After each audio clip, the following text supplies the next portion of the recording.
If you have any questions for us on Fantasy Football Today in 5, leave them as an Apple Podcast review. All right, Dave is ready to do it if you're watching on YouTube. Let's get started on Fantasy Football Today in 5. Adam Aizer and Dave Richard here.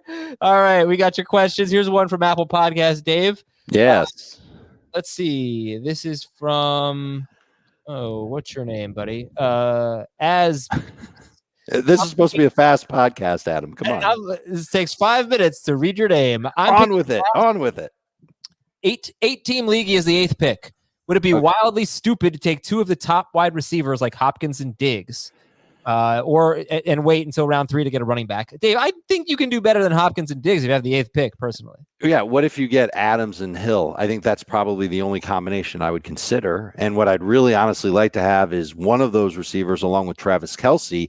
And you can wait on running back in a smaller league because there's fewer people drafting.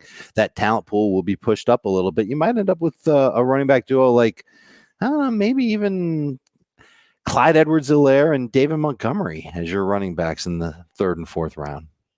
All right, our next question is from Facebook.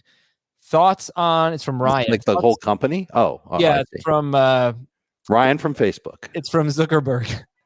Thoughts on Kamara being ranked too high? I feel like the stretch without Drew Brees, he was not good at all. You know, I know the guy that played Zuckerberg in a movie once. So there's been about 9 games, give or take a few extra snaps, that Alvin Kamara's played without Drew Brees in his career. 54 targets, 42 catches, 338 receiving yards, a touchdown. It's 8 yards per catch. That's pretty good. It's a 77.8% catch rate. That's pretty good. Just not a ton of targets. I still suspect that, especially with Michael Thomas out, the Saints will manufacture touches and targets to Alvin Kamara. It only makes sense. I'm okay with him as a top 5 fantasy running back. Yeah, right. The question is, are you okay with him 3rd? So it really comes down to league scoring as far as that goes. If it's non-PPR, he could be 5th. If it's full PPR, yeah, I think he's probably worthy of being taken 3rd, 4th, somewhere in that range. I had said that Saquon Barkley, of all the running backs that were going in the 1st round, Saquon Barkley was going to be on the worst offense. But I truly think the Saints will have a worse offense than the Giants. That is saying something. Yes, it is. That is really. I mean, I'm not even sure if that's going to be correct. There's one proven player offensively in Kamara. One proven player. We don't even know who their quarterback is. How dare you disrespect Traquan Smith like that? Exactly. All right. Next question is about the Eagles tight end. How dare you disrespect Jameis? How much does he's proven in some ways? Yes. How much does Zach? Will you stop? How much does Zach Ertz affect Dallas Goedert? Not positively. We just saw Zach Ertz come off a season where he had more targets than Dallas Goedert. Now, I would expect Philadelphia to just say, look, if we can't get anything good in trade for Zach Ertz, we'll keep him, we'll use him, we'll make him our number 2 tight end.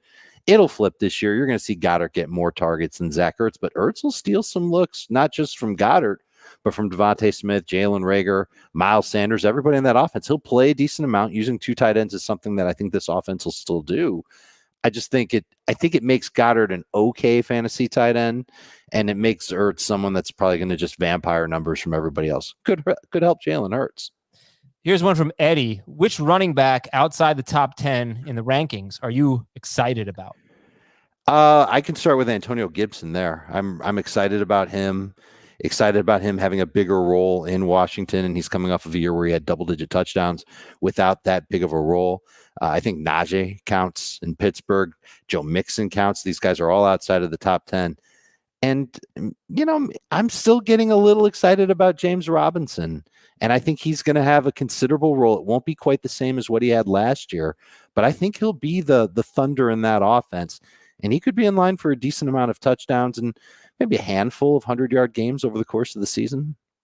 That's Dave Richard. I'm Adam Aizer. Thanks so much for listening and watching Fantasy Football Today in 5, where we say your name in 5 seconds or less. We'll talk to you tomorrow as Jacob Gibbs comes in for some player profiles.